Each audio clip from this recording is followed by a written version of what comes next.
Buenos días, soy Leonardo Guidi, analista financiero de Grupo Carey y vamos a ver el resumen semanal correspondiente al viernes 9 de septiembre de 2022. Bueno, la verdad es que creo yo, desde la crisis de 2008 que no teníamos un contexto bajista tan mentalmente desgastante como este. Aunque aquel fue bastante duro, obviamente se destruyó riqueza casi como nunca antes, pero aún así, sin haber tenido mercado bajista como este, o sea, una baja que superara el 20%, lo que sí ocurrió durante la década anterior fue una corrección de mercado, toma de ganancia que no llegó a superar el 20%, pero sí que duró mucho. Fue en 2015. Vamos a aprovechar para verla. A ver, 2015. Bueno, ahí está. 2015, que fue esta corrección de mercado. Como vemos, vamos a ver, vamos a suponer, a ver dónde fue el máximo. Y podría haber sido, sí, efectivamente fue acá si tomamos el cuerpo de la vela. Entonces, si tomamos desde este último récord histórico hasta este mínimo, vemos un 12%, después vemos acá un poco más. O sea, vemos que no se llega a mercado bajista en este contexto, pero si miramos la extensión que tuvo toda esta corrección de mercado, vemos que si me fijo acá, estamos en el 21 de mayo del 2015, y si me fijo hasta acá, hasta el 8 de julio del 2016, el Standard & Poor's no volvió a hacer un récord histórico, y miren lo que fue la volatilidad de esos contextos. Ahí hubo muchas cosas, estuvo la caída del petróleo que llegó a caer a $20, porque como dijimos varias veces en estos informes, los commodities tienen una característica particular, que se mueven en ciclos. O sea, los momentos en los commodities están muy altos, como fue por ejemplo en la década de los 2000, sobre todo el año 2007, que llegó a superar ampliamente los $100 del petróleo. Esa señal de precios provoca un fuerte incentivo a empresarios, a inversores, para destinar dinero a ese sector de la economía donde se están produciendo enormes ganancias. Obviamente que eso provoca un exceso de inversión que compensa la oferta con la demanda, y se produce un exceso de oferta. Donde antes había un exceso de demanda, de repente, con todas las señales de los precios y con lo fuertemente intensiva en capital que suele ser la producción de commodities, se produce un exceso de oferta. O sea, se sobreinvierte en el sector, por ejemplo en este caso en el sector del petróleo y del gas, y lo que provocó eso fue el ciclo contrario, obviamente. Después en el medio también estuvo la crisis financiera del 2008, pero después el petróleo también se recuperó bastante, pero a mediados de la década anterior, 2016, el petróleo estuvo por debajo de los $20 por momentos. Y obviamente, ¿qué provoca eso? Provoca exactamente el ciclo contrario. O sea, las empresas empiezan a perder dinero, varias empiezan a quebrar, sobre todo aquellas pequeñas empresas que estaban muy endeudadas, porque recordemos, es una actividad muy intensiva en capital. O sea que hay que invertir mucho, hay que hundir mucho capital. Muchas empresas, podríamos decir que casi que subsidiaron el petróleo porque fueron a pérdida, y cuando tenían estimaciones para poder obtener ganancias, de repente el mercado se vio inundado de una oferta de petróleo y los precios cayeron tanto que muchas de esas empresas fueron directamente a la quiebra, y eso empieza a provocar la reversión del ciclo, que es lo que estamos viendo ahora. O sea, ahora, más allá de la guerra de Ucrania, el petróleo de todas maneras seguiría estando alto, y hubiera estado alto de todas maneras. Y tengamos en cuenta que, como también lo hemos dicho, a pesar de que Rusia ya no le vende petróleo a Estados Unidos, continúa vendiéndole petróleo a Europa y a el resto del mundo a través de China y de la India, con lo cual Rusia exportaba 8 millones de barriles de petróleo antes de la invasión a Ucrania, y ahora sigue exportando 8 millones de barriles de petróleo. O sea que la oferta de petróleo en relación a aquel momento, febrero de este año, no es que se ha reducido demasiado, incluso es mayor. Lo que pasa es que estamos en esta reversión del ciclo donde la oferta de petróleo no llega a compensar la demanda de petróleo, y por lo tanto los precios del petróleo puede ser que se mantengan más o menos en niveles altos durante bastante tiempo, porque nuevamente es una inversión muy intensiva en capital, o sea que lleva su tiempo poner a funcionar una plataforma petrolera, hacer las inversiones, hacer las excavaciones, y de la misma manera, una vez que ya está puesta toda la instalación, es muy costoso también parar la producción. Entonces se producen estos ciclos de sobreoferta y sobredemanda, y subidas y bajadas de la oferta y cambios en la demanda que tienen que son característicos de los ciclos de los commodities. En este caso me fui tremendamente por las ramas, pero bueno, en este caso fue más o menos lo que pasó, porque también, o sea, no fue la única causa de toda esta gran volatilidad, porque también estuvo una de las tantas burbujas financieras que tuvo China. Si ustedes se fijan, no lo voy a mostrar ahora, pero si ustedes buscan el índice de la bolsa de Shanghái, van a ver que en 2015 tiene un movimiento típicamente de burbuja, donde explota y bueno, se produce una baja muy fuerte, y también obviamente eso genera preocupación, a pesar de que China sea un mercado que sigue siendo un mercado emergente, con baja capitalización de mercado en relación a Europa, Japón, Estados Unidos. Bueno, sigue siendo un país muy importante a nivel mundial, y siempre que hay algún tipo de crisis en China, como lo hemos visto el año pasado, por ejemplo, con la quiebra de Evergrande, siempre se teme que eso se propague a algunos sectores, a algunas industrias de otros países del mundo. Pero bueno, en este caso no se llegó a mercado bajista. Ahora si volvemos al año 2022, técnicamente, como ya habíamos dicho, sí estamos o hemos estado en mercado bajista. Yo ya había dicho que esto, o sea, para mí ya es el inicio de un nuevo mercado alcista. Vamos a verlo, o sea, durante estas últimas semanas la verdad que pudimos haber dudado un poquito con estas bajas nuevas y con fuerza, como hemos visto hace algunos días, pero tuvimos ahora una semana de recuperación, y la verdad es que obviamente en aquel momento del 2015 nosotros estábamos en otra cosa. O sea, a pesar de que Estados Unidos, la bolsa de Estados Unidos estaba yendo y viniendo con un contexto de mucha volatilidad, no yendo para ningún lado, acá en Argentina estábamos jugando nuestro propio partido, porque estaba justo el año electoral de Macri contra Scioli, que terminó dándole la victoria a Macri, las acciones argentinas descontando un cambio de gobierno, después a fin de año, cuando efectivamente se produce el resultado de las elecciones, con una enorme suba de las acciones argentinas. Así que tal vez en aquel momento, y encima acá en Argentina todavía los CDRs eran un panel muy marginal, que tenía bastantes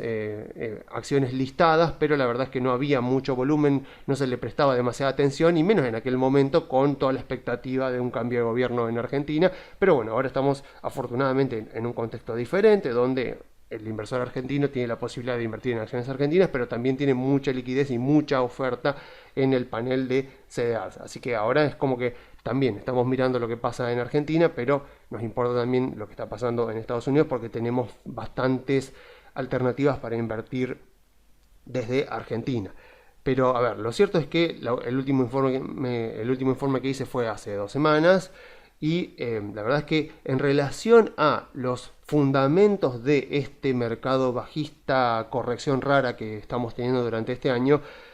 lo cierto es que nuevamente no ha cambiado mucho, a pesar de toda esta volatilidad que hemos visto, esta baja que hace a muchos asustarse, porque pueden temer que se vuelvan, o sea, que se quiebren los mínimos de junio. Lo cierto es que tampoco es que algo ha empeorado, o por lo menos las causas subyacentes, los fundamentos subyacentes a este gran movimiento bajista no han cambiado. O sea, por lo menos no han empeorado. Y obviamente sigo enfatizando, como lo decíamos en el informe anterior, de que este mercado bajista, esta gran corrección de mercado que hemos tenido y que todavía no sabemos si efectivamente terminó o no, es el resultado del sentimiento inversor, que teme por una fuerte recesión y un mercado bajista inducido por la propia Fed, estilo de los años 80, algunos incluso hablan de los años 70, pero la verdad que si esto se va a parecer a algún contexto anterior, yo decía, el contexto al que más se parece es a la década de los 30, los 40, la Segunda Guerra Mundial, pero por lo menos lo que yo he leído en medios financieros de Estados Unidos, nadie está comparando esto, a pesar de sus similitudes, o muy pocos en realidad, muy pocos están comparando esto con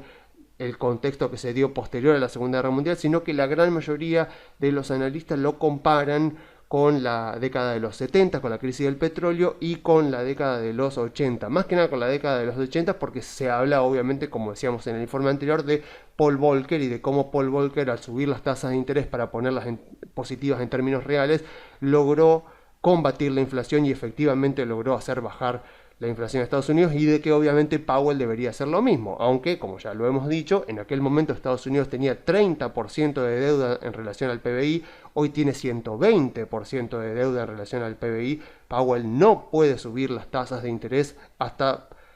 ponerlas por encima del 9%, como para que estén positivas en términos reales, porque fundiría el tesoro de los Estados Unidos. O sea, no hay chance de que pueda hacer eso. Por esas razones que este contexto, por las restricciones que tiene la Fed, por eso decimos que es un contexto de dominancia fiscal, porque la batuta la tiene el Tesoro de Estados Unidos y no la Fed. O sea, la Fed va a hacer lo necesario para domar la inflación, pero no puede llevar a la insolvencia al gobierno de Estados Unidos. O sea, la Fed no puede hacer lo que le gustaría, sino que tiene que hacer lo que el Tesoro de Estados Unidos le permita hacer para no arruinar su solvencia intertemporal.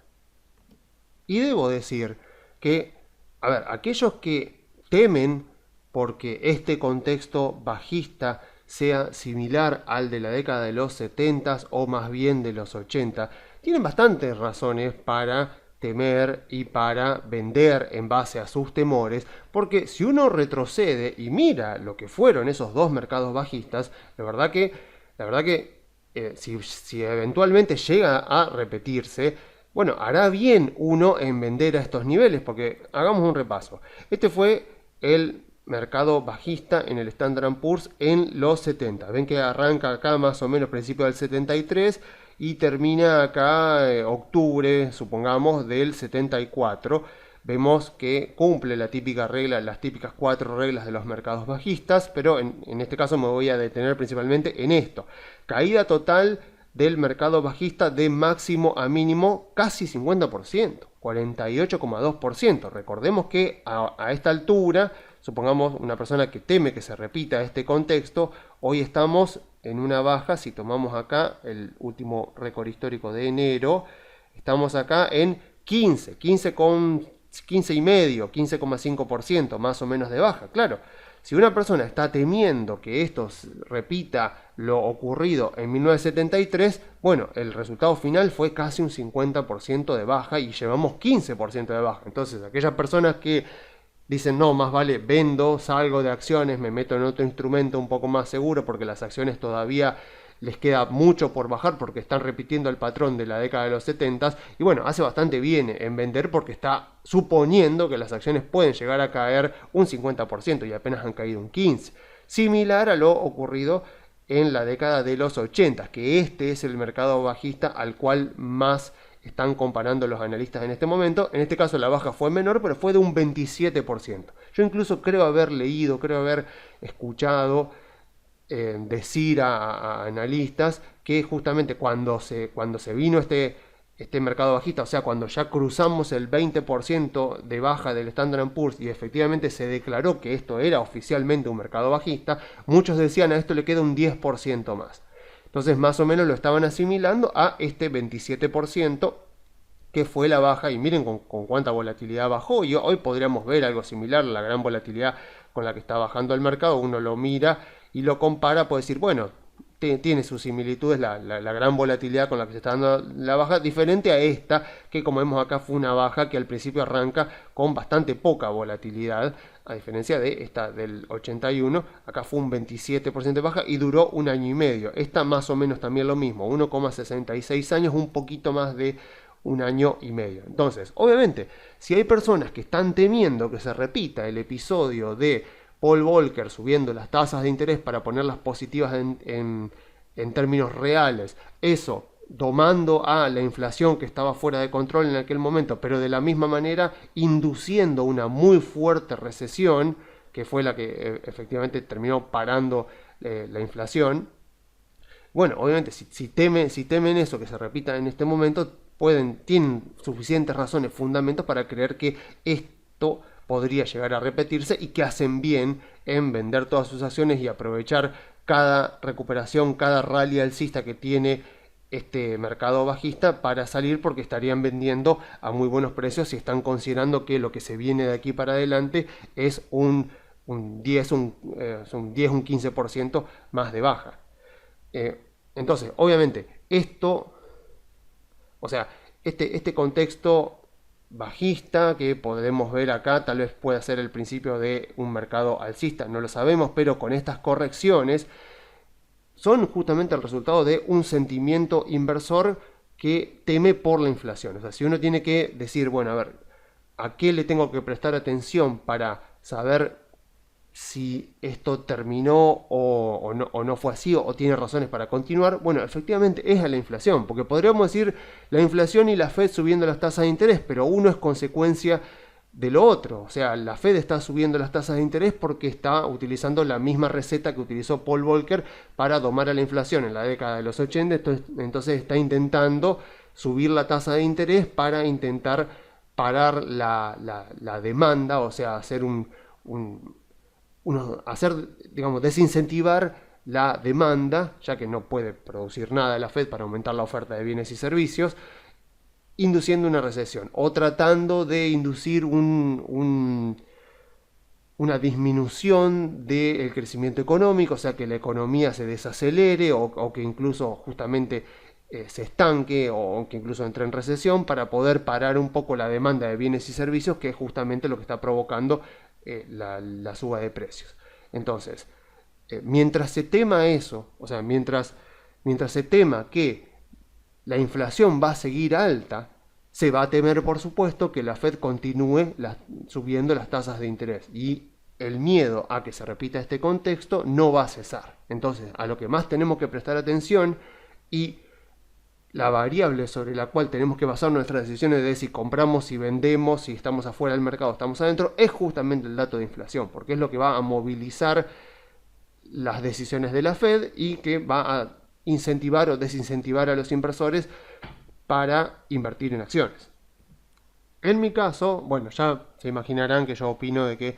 es muy poco probable que se cumpla este escenario de mercado bajista similar al de la década de los 80, por lo tanto, para mí esto es una gran oportunidad de compra, como en aquellos peores momentos de la crisis del 2008, donde volvía a darse este contexto de pesimismo, de la descreencia. O sea, ¿cómo podemos darnos cuenta de que una corrección bajista o incluso un mercado bajista está por llegar a su fin? Porque estamos en el contexto de pesimismo, de la descreencia, que uno en las redes sociales, en los medios de información financiera de Estados Unidos e incluso en los grupos de WhatsApp, uno detecta que todos los datos positivos son desestimados como un sí pero, o sea, no, fíjate, la creación de empleo en Estados Unidos sigue fuerte y te puede decir, sí, es un dato positivo, pero eso va a alentar a la Fed a subir las tasas de interés, por lo tanto es negativo. O sea, cuando uno encuentra ese contexto en el cual todos los datos positivos son ninguneados, digamos, o tomados como sí es positivo, pero tal cosa, por lo tanto es algo negativo, y por el contrario, todo dato negativo es súper enfatizado y recalcado varias veces como para mostrar que esto va a continuar bajista. Esas dos son las características principales del contexto denominado pesimismo de la descreencia, donde ya los inversores que hasta hace 6-7 meses atrás venían optimistas y muy contentos con el rendimiento de sus inversiones, hoy están totalmente desencantados, han perdido la confianza en sí mismos, la confianza en sus inversiones, la confianza en las empresas en las que habían invertido, porque no olvidemos que ya lo hemos mostrado varias veces, hay empresas de muy alta calidad que han caído mucho y que están en valuaciones ridículamente bajas, pero como estamos en este contexto, son pocos los inversores que se animan a ir en contra de la manada. Esos son, por supuesto, los que después terminan venciendo los índices porque terminan comprando con las mejores valuaciones, pero así nos comportamos nosotros. Las leyes de oferta y demanda no se cumplen en la bolsa, o sea, cuanto más suben los precios, la gente los demanda más, y ahora, cuando los precios están muy bajos y las valuaciones de empresas de muy alta calidad están muy atractivas, parece que son muy pocos los que las quieren, y aquellos que dicen estoy comprando empresas tecnológicas son, bueno, un poco más que denostados bueno, donde sea que publiquen qué es lo que están haciendo. Entonces estamos en este contexto de pesimismo, de la descreencia, que es lo que suele marcar los finales de mercados bajistas o incluso finales de correcciones. Fue clarísimo el tema del COVID, o sea, decir que uno estaba comprando empresas en marzo del 2020 era casi como parecer tonto, y bueno, después el mercado te demuestra que efectivamente los que compran en esos contextos son los que después terminan ganándole a los índices y obteniendo los mejores rendimientos, pero es muy difícil psicológicamente en el mercado, sobre todo en este mercado tan interconectado y con tanto componente social, ir en contra de la manada, poder despegarse del consenso de los inversores y tener una opinión propia. Por lo tanto, bueno, aquellos que pueden tener esa fortaleza emocional pueden aprovechar este contexto para comprar muy buenas empresas a muy buenas valuaciones, pero sabiendo de que emocionalmente uno tiene que estar muy convencido de lo que está haciendo y tiene que tener el conocimiento para saber muy bien qué es lo que está comprando, qué es lo que hace la empresa, cuál es su modelo de negocio, cómo es su situación financiera, cuál es su rendimiento sobre el capital invertido, cuáles son sus proyecciones de ingresos, cuáles son las proyecciones de ingresos para la industria, porque no nos olvidemos que pero la mayor parte, pero un enorme componente del crecimiento de los ingresos de la compañía, de cualquier compañía que compremos, está determinado no tanto por los gerentes o por lo que la compañía hace, sino por el comportamiento de su industria. Así que es mucho mejor analizar una industria que analizar una empresa, porque si analizamos una industria y consideramos que los fundamentos de esa industria son muy positivos para los próximos años, incluso aunque compremos una empresa bastante mediocre dentro de esa industria y no compremos las mejores, incluso nos va a ir muy bien y puede que le ganemos a los índices porque hemos elegido correctamente la industria en la que invertir. Por eso haremos muy bien en utilizar nuestro tiempo más que nada en estudiar el mercado a más alto nivel, no tanto a nivel granular, no tanto a nivel de las compañías, sino más que nada a nivel de industrias y de sectores, y detectar cuáles van a ser. Si creemos que este es un mercado alcista naciente, que está naciendo un mercado alcista, nuestro portafolio se va a ver mucho más recompensado si seleccionamos correctamente las mejores industrias para este nuevo mercado alcista y no tanto detenernos en las mejores empresas. O sea, es casi seguro que si logramos encontrar las mejores industrias, también seamos capaces de detectar cuáles son las mejores empresas, pero incluso aunque nos equivoquemos con eso, nuestro portafolio va a obtener muy buenos rendimientos y puede que tenga también muchas probabilidades de ganarle en rendimiento al índice. Así que para mostrar una vez más que yo creo que difícilmente se va a repetir el contexto del 81 y que por lo tanto si a esto le queda baja, no le puede quedar mucha baja más. En absoluto creo que le quede una baja para llegar al 27% desde el último récord histórico de enero. Así que lo único que puedo hacer es mostrar datos como para mostrar que la situación económica en Estados Unidos y en el mundo está todavía bastante lejos de lo que fue aquel contexto de la década del 70 y de los 80, y que por lo tanto no sé si el mínimo del mercado fue en junio o todavía haremos un mínimo inferior al de junio. Yo creo que no, pero podría tranquilamente ser. Pero en todo caso, esto sigue siendo una gran oportunidad de compra, porque si no hemos arrancado un mercado alcista ya en este momento, no podemos estar demasiado lejos de comenzar uno. Entonces, a ver, pensemos, datos negativos de los que se están agarrando muchos analistas para decir que esto aún no ha terminado, que lo peor todavía no ha pasado, que todavía le quedan bajas a las acciones en Estados Unidos. A ver, se me ocurre, por ejemplo, la invasión a Ucrania, porque ¿qué es lo que está pasando?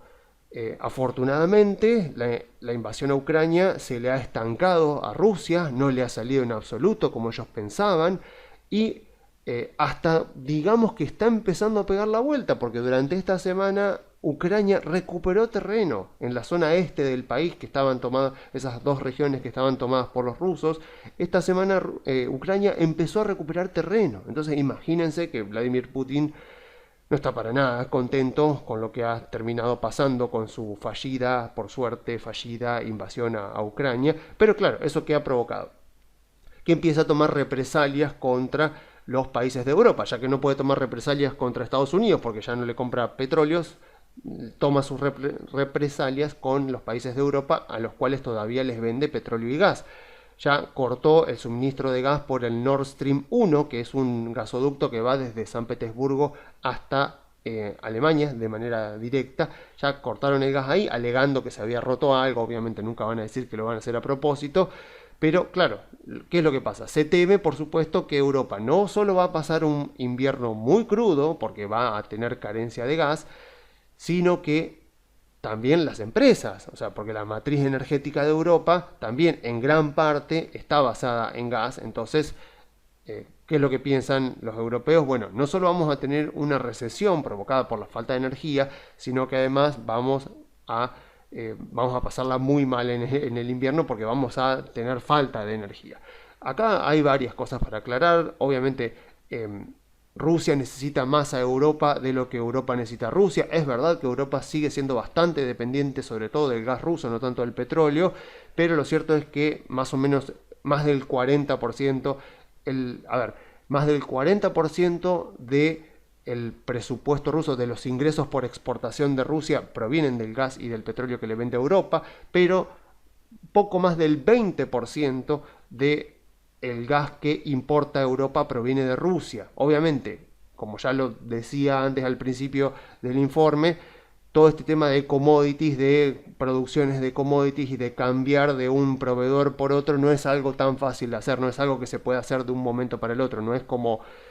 en el sector de consumo discrecional, por ejemplo, donde el cliente tiene mucho poder porque puede rápidamente cambiar de una tienda a otra, de un comercio a otro, de una marca a otra. Acá no es tan fácil cambiar de un proveedor de gas a otro proveedor de gas. O sea, requiere infraestructura, requiere tiempo, requiere contratos, negociación, etcétera, etcétera. Pero lo cierto es que eso es lo que se está planteando en Europa en este momento, y quienes alegan que los precios de la energía van a seguir subiendo. Recordemos que en este momento el petróleo está más o menos en $87, o sea, bastante más abajo de lo que estaba durante el comienzo de la invasión a Ucrania. Y bueno, los que alegan que este precio del petróleo va a volver a subir, justamente están diciendo de que Europa la va a pasar muy mal en el invierno. Estados Unidos no, porque Estados Unidos se autoabastece de gas, se autoabastece de petróleo, así que no va a tener problemas con respecto a eso, pero Europa sí. Y otro problema que muchos alegan que puede provocar que esto no sea el final de este mercado bajista, sino que se viene todavía una continuación que va a profundizar el mínimo de junio, es China. Porque, bueno, ya sabemos obviamente que China viene desde el año pasado con la quiebra controlada de esta empresa Evergrande, pero básicamente de su sector inmobiliario, que estaba efectivamente atravesando una burbuja. El tema es que obviamente, o sea, no podemos medir con la misma vara la economía de China con la economía de Estados Unidos. O sea, no es comparable, no podemos comparar de manera directa lo que ocurrió en la crisis hipotecaria del 2008 con la crisis hipotecaria de China, porque un componente muy importante es que la gran mayoría de los bancos chinos son públicos, o sea, no son bancos privados. Entonces el gobierno chino lo que está haciendo en este momento es algo que tengo que reconocer que es bastante inteligente, que consiste básicamente en hacer quebrar a sus empresas, sobre todo a Evergrande, a esta empresa inmobiliaria grande, digamos, dejar quebrar a sus empresas, no rescatarlas como hizo Estados Unidos, pero hacerlo de manera muy paulatina, digamos, si se quiere usar el calificativo, ordenada. O sea, que la quiebra sea que el colapso de la quiebra de Evergrande, que es la principal que tiene problemas, pero hay otras empresas chicas que también tienen problemas, que sean quiebras ordenadas y que obviamente eso no se propague al sistema bancario. O sea, proteger al sistema bancario, que nuevamente, o sea, no solo que la mayoría de los bancos son estatales, sino que además, como lo hemos aclarado varias veces, la manera en la que una crisis, una burbuja de un sector se propaga a todo el resto de la economía es justamente a través de los bancos. O sea, la crisis de las .com, la burbuja de las .com fue una crisis que estalló en el año 2000 y que afectó casi exclusivamente a el sector de las empresas tecnológicas. O sea, fue un sector que estaba burbujeando, digamos, o sea, fue un sector que las valuaciones de sus empresas subieron a límites increíbles si uno los mira ahora ya sabiendo lo que pasó, pero como fue más que nada capital privado, fueron empresas que emitían acciones, no fue una crisis donde las empresas se endeudaron, en algunos casos sí, pero en la mayoría no. O sea, no fue una crisis que cuando cayeron las empresas tecnológicas, cuando explotó la burbuja, se propagó a bancos que habían invertido en estas empresas y por lo tanto al quebrar los bancos también propagaron la crisis al resto de la economía. Sí, por supuesto, como ya se imaginarán, ocurrió en la crisis financiera del 2008, donde fue una crisis situada en el sector hipotecario que con motivo de los bonos hipotecarios que originalmente creados por Solomon, si mal no recuerdo, fueron un instrumento a través del cual, al haber sido mal utilizados, propagaron esa crisis del sector inmobiliario a través de esos bonos al sector bancario y del sector bancario se propaga al resto de la economía. Entonces, lo que está haciendo China justamente en esto es evitar esa situación, porque está tratando de evitar crear una crisis en general en el país. Y por lo que se ve, parece que eventualmente lo va a lograr, porque no se está hablando mucho más de esto y los bancos chinos parece que no están cuestionados en este momento, que eso es algo muy importante de esta recesión, este mercado bajista que vemos en este momento. O sea, algo sumamente interesante de lo que por ahí no se habla tanto es de que estamos atravesando un contexto donde se habla de recesión, de mercados bajistas, se habla de crisis, pero en ningún momento se ha puesto en duda la solvencia de los bancos, por lo menos en Estados Unidos y en Europa, y tampoco han ocurrido casos de quiebras de empresas muy grandes. O sea, porque si recordamos las dos últimas crisis grandes que tuvo Estados Unidos, quitando la del COVID, que fue la del 2008 y la del 2001, o la del 2001 con la burbuja de las .com, esa crisis del 2000 termina su último coletazo en el 2002 y en el 2001 con la quiebra de Enron en 2001 y de WorldCom en 2002. O sea, esa crisis, la crisis de la burbuja .com, se llevó puesta, podríamos decir, una empresa energética digamos energética, aunque en sus últimos tiempos ni siquiera era energética, que era Enron, y una empresa de telecomunicaciones como era WorldCom, porque bueno, habían hecho fraudes, había cuestiones legales, pero esas dos quiebras tan importantes de empresas tan grandes provocaron modificaciones de leyes y, como ya lo hemos dicho varias veces, los mercados odian la incertidumbre y una de las incertidumbres que más odian es la incertidumbre electoral, o sea, la incertidumbre legislativa, todo lo que tenga que ver con la política, no solo con las elecciones, sino con la actividad del Congreso. Y esas dos quiebras, la de Enron y la de WorldCom, provocaron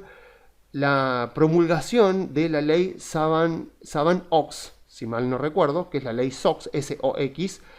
que fue una ley que aumentó mucho las regulaciones para las empresas cotizantes y eso provocó que un mercado bajista que arrancó en marzo del 2000 terminara recién en septiembre del 2002, cuando la economía ya se había recuperado hacía mucho tiempo. Y bueno, ni que hablar por supuesto con la crisis del 2008 que se llevó puesto a Lehman Brothers, pero también podríamos hablar de Bear Stearns, que tuvo que ser adquirida por JP Morgan, o de Merrill Lynch, que tuvo que ser adquirida por Bank of America, y así obviamente con otras empresas más chicas, pero recordamos claramente que esa crisis provocó la quiebra de Lehman Brothers y todo lo que vino después. Entonces, no está pasando nada, o sea, nada similar en este momento. O sea, estamos en un mercado bajista, o por lo menos estuvimos, tal vez si esto fue que terminó acá. Estamos en un contexto de estancamiento económico en Estados Unidos, podríamos decir que incluso hasta que recesivo, mucha incertidumbre con todo lo que está pasando en Europa, pero no estamos viendo a ninguna empresa grande caer ni a ningún banco caer. Entonces, de nuevo, ¿no? O sea, afirmar que esto todavía no terminó, que lo peor está por venir y de que nos espera una crisis similar a la .com o la de los 80. Es como que no encuentro, por más que le busque, no encuentro fundamentos como para justificar y decir que ese contexto, esos contextos de mercados bajistas tan fuertes van a volver a repetirse. O sea, uno de los problemas que tiene China es que su economía efectivamente no se está estancando, pero sí obviamente se está desacelerando su crecimiento y mucho en relación a lo que estábamos acostumbrados con economías creciendo al 6%, por ejemplo en China 7-6%, pero después del COVID China no ha logrado recuperar esos ritmos de crecimiento, esa tendencia de crecimiento que tenía previo al COVID. Y la principal razón no solo es el colapso de su sector inmobiliario, el colapso ordenado de su sector inmobiliario, sino también todas las restricciones del COVID. O sea, ya hemos hablado muchas veces, o sea, Xi Jinping se enfrenta a mediados de octubre a la reunión anual del Partido Comunista. Justamente encima es la reunión anual donde debería él postularse para una nueva elección. En teoría no puede porque ya ha cumplido 2 mandatos, vamos a ver qué hace. Pero lo cierto es que no va a mostrar un gran contexto económico en su país como para justificar un tercer mandato. Calculamos que lo va a conseguir, no debería, pero bueno, ya saben que en China la ley es una cosa, pero el Partido Comunista está por encima de la ley, y no es algo metafórico, es así tal cual. Entonces podrían tranquilamente aceptar que Xi Jinping tenga un tercer mandato de 5 años,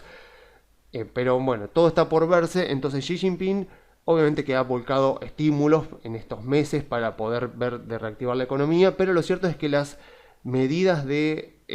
cuarentena con respecto al COVID siguen siendo muy fuertes en China, y la economía en China está, o sea, no está estancada, pero sí está teniendo bastantes problemas, y obviamente esos problemas de China repercuten en problemas de cadena de suministros que afectan a las industrias de Europa, en realidad de Estados Unidos, de todo el mundo básicamente. Entonces muchos alegan que justamente estos problemas persistentes que está teniendo China y que no parecen que vayan a solucionarse,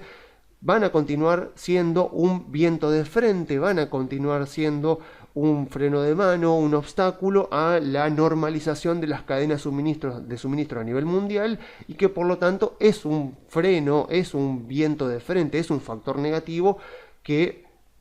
digamos, nos juega en contra de creer que la economía a nivel mundial va a estar recuperándose ya el año que viene y que volveremos a tasas de crecimiento más parecidas a las que vimos tal vez del año, no sé si el año pasado, porque ya estábamos rebotando del COVID, pero sí ya más en 2019. Entonces muchos alegan de que no seamos tan optimistas con respecto a que la economía ya se va a recuperar en Estados Unidos y en Europa, porque Europa se enfrenta a una crisis energética para el próximo invierno, y los problemas que tiene China van a provocar que las cadenas de suministro a nivel del mundo no terminen normalizándose por mucho tiempo, y que eso obviamente le va a poner obstáculos a las industrias no solo de China, sino también de Europa, de Estados Unidos, de Japón. Y que bueno, eso es un factor que, digamos, desestimula la idea, o va en contra de la idea de considerar que este es el inicio de un mercado alcista, y de que a partir de ahora podemos esperar que los datos económicos de Estados Unidos, y que por lo tanto de los balances de la empresa, comiencen a venir mucho mejor de lo que han estado viniendo hasta este momento. Entonces, a ver, sí, es verdad, o sea, es verdad los problemas de China, es verdad también lo que está ocurriendo en Europa, es verdad también, si queremos agregar un factor adicional, que la Fed se está descontando que va a subir 0,75 puntos básicos la tasa de interés en la próxima reunión, ahora en septiembre, que obviamente va a depender de lo que venga en el dato de inflación de la semana que viene, pero tanto como hemos repetido tantas veces en estos informes, eso ya están los precios. O sea, los problemas de China, lo que está ocurriendo en Europa, la suba de tasas de la Fed, esta y las que pueden llegar a venir, por lo menos eso ya está descontado en los precios, es información pública. O sea, yo estoy hablando de esto acá en un informe en YouTube, o sea, y saqué la información de la web. Entonces, es información pública, o sea, no podemos considerar que el mercado no sabe esto. O sea, los futuros de tasa de interés de la Fed, del Chicago Board Exchange, obviamente que son mirados día a día y son los que van descontando cuáles son las subas de tasa o los movimientos de tasas que espera el mercado. Entonces, si el mercado espera 0,75 para la próxima reunión y después sigue esperando subas, eso ya está en los precios. Entonces, no podemos afirmar que por esta información que ya es de público conocimiento, las acciones van a caer porque ya lo habrían hecho en ese caso. O sea, con este panorama ya público, de público conocimiento y por lo tanto incorporado en los precios, lo que tenemos que pensar, lo que deberíamos pensar nosotros como inversores es que de aquí en adelante el escenario que veamos tanto en China, en Europa, en Estados Unidos, no solo tiene que ser malo, sino que además tiene que ser peor que lo que ya está descontado en este momento en los precios para provocar bajas adicionales en las acciones. Porque si el contexto viene, o sea, el contexto negativo de los problemas en Europa, los problemas en China, o sea, la inflación en Estados Unidos, la suba de tasa de interés, viene tal cual como ya se está descontando, como ya se sabe, entonces ya viene tal como está esperado. O sea, entonces el mercado incluso puede tomarlo a bien, como diciendo, bueno, ya sabemos que esto que está ocurriendo, nosotros ya lo veníamos descontando, puede incluso tomarlo como algo positivo, como que el mercado lo está midiendo bien. Pero solamente en el caso de que esto vaya a empeorar y que venga peor a lo que ya está descontado en los precios y tengamos en cuenta de que esto ya es bastante malo, recién ahí podemos pensar en mínimos inferiores a los de junio. Así que vamos a ver, o sea, el contexto que está descontado actualmente en los precios ya es bastante pesimista, bastante negativo y bastante escéptico con respecto al futuro, por lo cual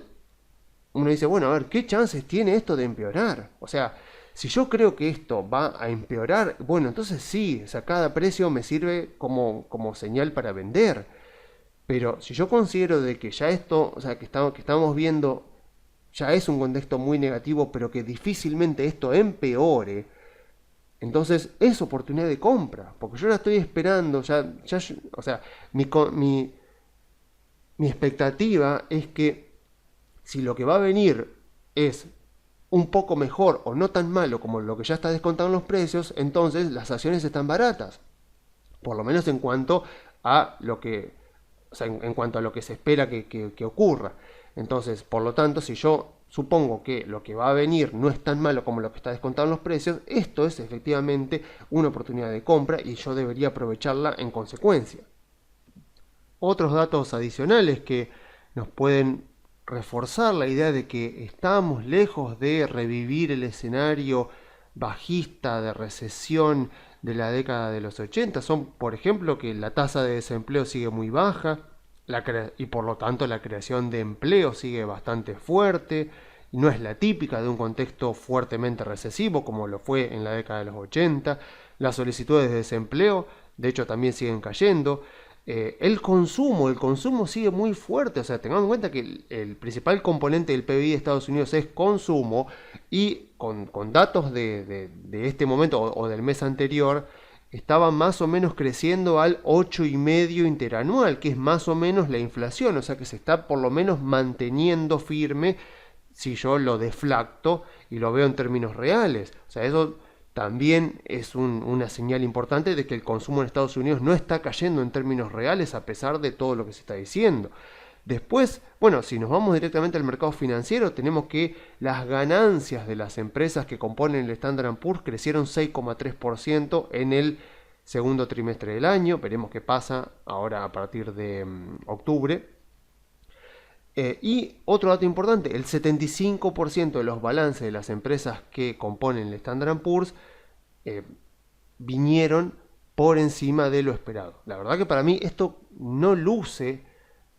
como un contexto recesivo, pero las acciones así parecen reflejarlo. Y obviamente, si ustedes están sufriendo en este momento del pesimismo, de la descreencia, me van a decir, sí, el consumo, sí, el desempleo, todo lo que vos quieras, pero la inflación va a seguir alta y va a seguir persistente durante bastante tiempo, porque el petróleo, está bien, bajó 87, pero va a seguir subiendo, y mirá el gas lo que va a subir ahora con todo el tema de Europa. Y bueno, entonces desglosemos un poco, veamos un poco el tema del índice de inflación para ver lo que ha estado pasando, cuáles fueron los principales componentes, porque claro, yo les decía que justamente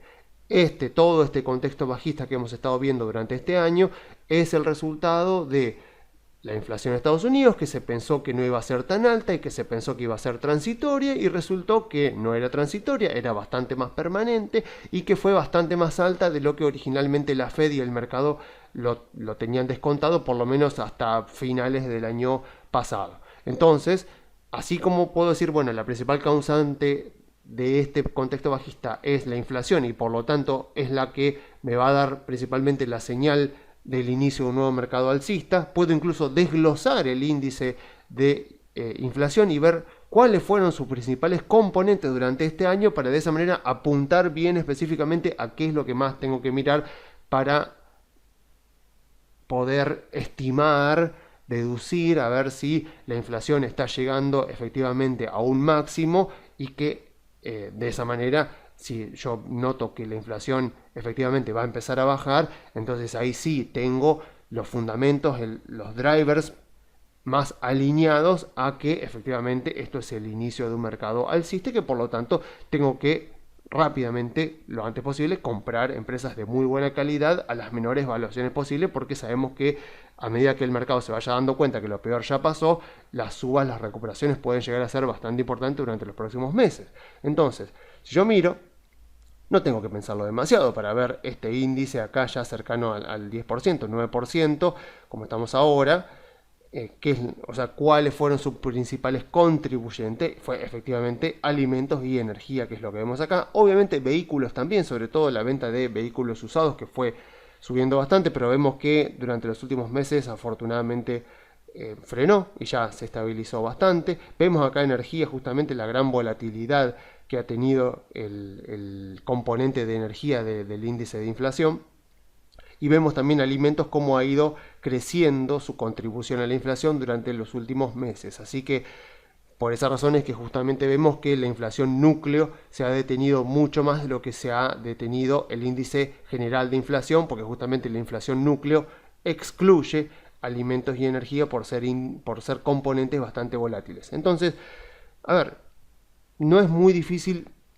lo que yo tengo que pensar de aquí en adelante. O sea, si yo creo que justamente los ítems que más contribuyen a la inflación, que son justamente alimentos y energía, van a seguir subiendo durante los próximos meses, entonces puedo directamente evitar los CDRs, porque si alimentos y energía se recuperan, o sea, siguen subiendo el petróleo, sigue subiendo el gas y por lo tanto la inflación en Estados Unidos sigue persistentemente alta e incluso acelerándose, bueno, eso va a fomentar, va a darle los incentivos suficientes y los argumentos suficientes a la Fed para seguir subiendo las tasas de interés, penalizando de esa manera las valuaciones de las empresas y por supuesto también, como ya decíamos en el informe anterior, o sea, dificultando la creación secundaria de dinero, o sea, lo que sería todo lo que es el financiamiento de las empresas a través de los bancos y generando posiblemente una recesión y más fuerte cuanto más tenga que subir las tasas de interés. Y por lo tanto, en esos contextos puedo directamente evitar los CDRs e invertir, por ejemplo, en obligaciones negociables, que en Argentina tenemos obligaciones negociables de Mastelone, por ejemplo, de Telecom, de Geneia, que están rindiendo más o menos entre un 9 y un 11%, que es una muy buena tasa para tener en dólares y con un riesgo realmente bastante bajo. Así que puedo directamente evitar los CDR y comprar este tipo de instrumentos de renta fija que son bastante seguros y que me están rindiendo bastante bien, o sea, teniendo en cuenta que es un rendimiento en dólares. Pero de lo contrario, si yo creo que efectivamente estos componentes ya han subido, digamos, ya han hecho la mayor parte de su recorrido alcista, de que ahora se van a tranquilizar y que pueden ser que tengan subas, pero de ninguna manera van a volver, por ejemplo, el petróleo a los récords que tuvo en el inicio de la invasión a Ucrania. Si yo creo que los precios del gas, bueno, puede ser que suban, pero Europa de alguna manera se las va a arreglar y va a intentar sustituir importaciones de energía o va a reactivar, por ejemplo, plantas de carbón, va a buscar otras fuentes de energía para poder pasar el invierno si es que Rusia no le vuelve a habilitar el Nord Stream 1, por ejemplo, para mandarle más gas. O sea, si yo creo que la crisis energética de Europa no va a ser tan grande, que los problemas de China van a persistir, pero que tampoco es que van a empeorar demasiado. O sea, si yo creo que lo peor ya pasó en términos de inflación,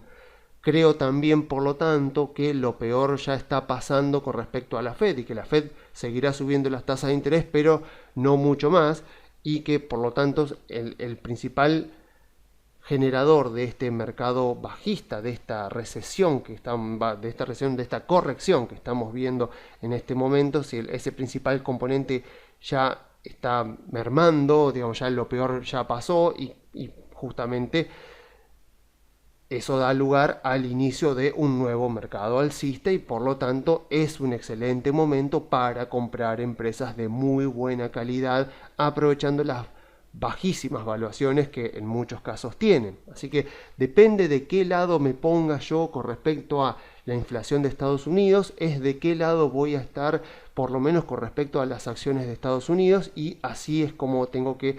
operar durante este tiempo. Así que yo me despido dejándoles las vías de comunicación. Se pueden comunicar por la página web grupocarey.com.ar o enviando un mail a contacto@grupocarey.com.ar o info@grupocarey.com.ar.